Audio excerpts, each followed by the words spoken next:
Hello बच्चों, good morning.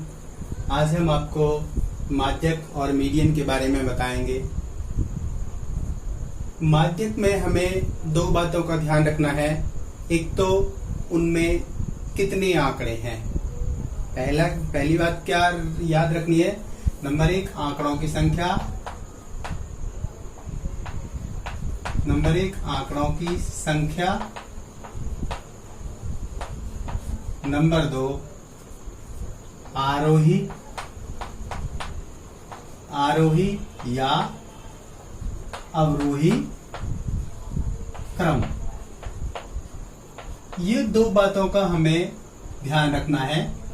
इसमें आंकड़ों की संख्या और दूसरा जो है आरोही या अवरोही क्रम में उन्हें लिख लेना है। तो हम पहला पॉइंट क्लियर करके चलते हैं आंकड़ों की संख्या का। लिखते हैं नंबर 1, यदि आंकड़ों की संख्या विषम हो तो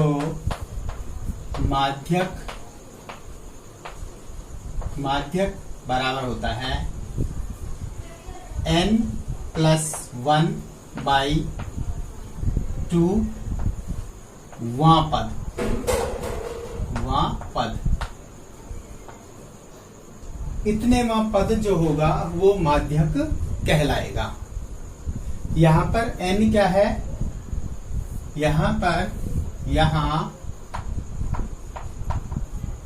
n बराबर है आंकड़ों की संख्या।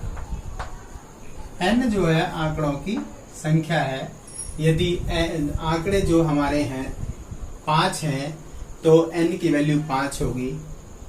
यदि 7 है तो n की वैल्यू 7 होगी। n की वैल्यू 3 है तो n की वैल्यू 3 होगी।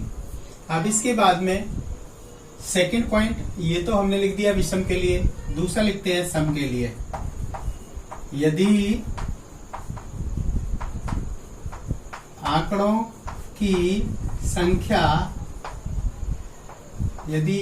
की संख्या सम है तो माध्यक बराबर होगा,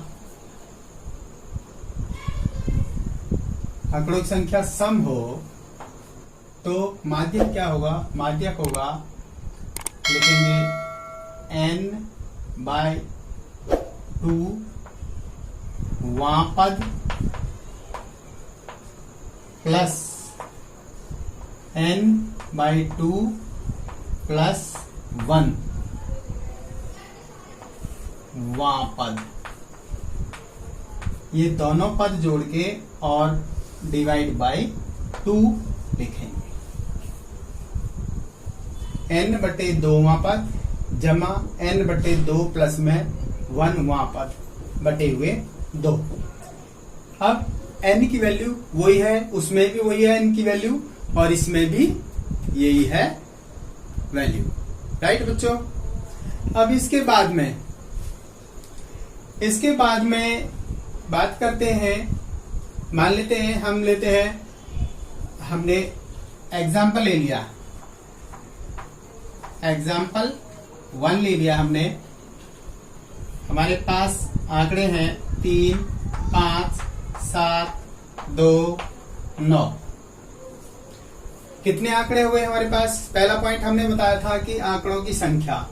तो आंकड़ों की संख्या कितनी है? 1, 2, 3, 4, 5। आंकड़ों की संख्या हमारी क्या है? विषम है। तो इसका मतलब सबसे पहले हमने क्या देखा, आंकड़ों की संख्या विषम है तो हमारा कौन सा फार्मूला लगेगा? 1 वाला लगेगा। तो सबसे पहले हम इसको क्या लिख दें, आरोही क्रम या अवरोही क्रम में लिखें। आरोही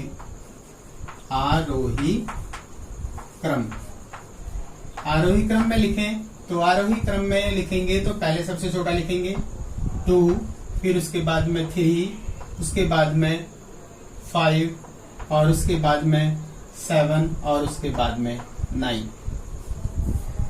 क्या कर लिया हमने, आरोही क्रम में लिख लिया इन्हें।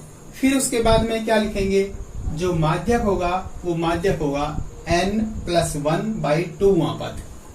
जो माध्यक होगा, माध्यक बराबर होगा n+1/2वां पद लिखेंगे।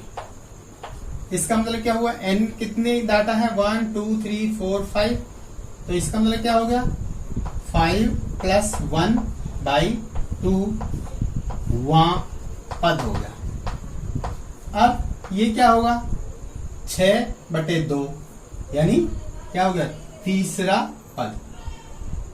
पद हो गया, 3वां पद हो गया। अब 3वां पद हमारा कौन सा है, इनमें हम यदि देखें जो हमने ये क्रम लिखा है तो पहला, दूसरा, तीसरा, ये तीसरा पद हो गया हमारा। तो इसका मतलब क्या हुआ, इसलिए माध्यक बराबर होगा 3वां पद यानी तीसरा पद, तो माध्यक हो गया आपका 5। तो दिस इज द आंसर। इस टाइप से बच्चों हमने क्या सीखा है इस एग्जाम्पल में, यदि आंकड़ों की संख्या विषम हो तो हम माध्यक इस टाइप से ज्ञात। अब दूसरा एग्जाम्पल लेते हैं 2। एग्जाम्पल 2 में हम लेते हैं 1 3 5 1 2 5 8 7 3 1 2 3 4 5 6 7 8। हमने ये डाटा ले लिए 3 5 1 3 5 8 7 3। तो सबसे पहले हमें क्या करना है, हमें ये देखना है कि आंकड़ों की संख्या कितनी है। आंकड़ों की संख्या है हमारी 1 2 3 4 5 6 7 8। 8 आंकड़ों की संख्या होगी। तो फिर हम क्या करें, सबसे पहले इनको आरोही क्रम में लिख लेते हैं। आरोही क्रम में लिखे हम तो सबसे पहले सबसे छोटा 1, उससे बड़ा 2 और उससे बड़ा 3। 3 के हमारे 2 डाटा हैं तो 2 लिख दिए, 2 बार लिख दिए। 3 के बाद में 5 है, 5 हमारे पास 2 बार है। फिर इसके बाद में 5 के बाद में 7 का नंबर है और 7 के बाद में 8 का नंबर है। राइट बच्चों, 1 2 3 4 5 6 7 8। तो हमारे पास 8 नंबर हो गए और आंकड़ों की जो संख्या है वो 8 है, यानी सम बार है। तो हम क्या करेंगे, कौन सा सूत्र लगाएंगे, हम सूत्र लगाएंगे ये माध्यक वाला, सम वाला। तो माध्यक बराबर होगा, माध्यक जो बराबर होगा वो ही सूत्र लगाएंगे n/2 वां पद प्लस n/2 प्लस 1 वां पद डिवाइड बाई 2। अब n/2 वां पद, n/2 कितना है, n/2 n कितने हैं हमारे पास, 8/2 वां पद प्लस n/2 यानी 8/2 प्लस 1 वां पद अपॉन 2। अच्छा, इससे निकालें तो हम क्या होगा, चौथा पद, और इससे निकालें तो 5वां पद। तो इसके बाद चौथा पद है 3, उससे अगला है 5/2 लिखेंगे। इसके बाद में ये आ जाएगा 8/2, काटेंगे तो आ गया 4। इसका मतलब हो गया 4 आंसर। इस टाइप से बच्चों हमने आपको मीडियन के क्वेश्चन कराए हैं। सारांश में हम बताएं तो हमने जो मीडियन की जो बातें बताई हैं वो 2 बातें हैं। एक तो आंकड़ों की संख्या, दूसरा आंकड़ों को आरोही क्रम या अवरोही क्रम में लिखना है।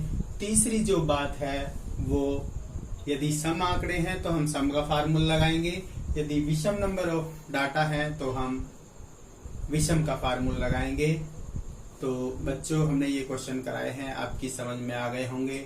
यदि किसी को कोई डिफिकल्टी है तो वो कमेंट सेक्शन में जाके पूछ सकते हैं। थैंक यू बच्चों, आपका दिन शुभ हो।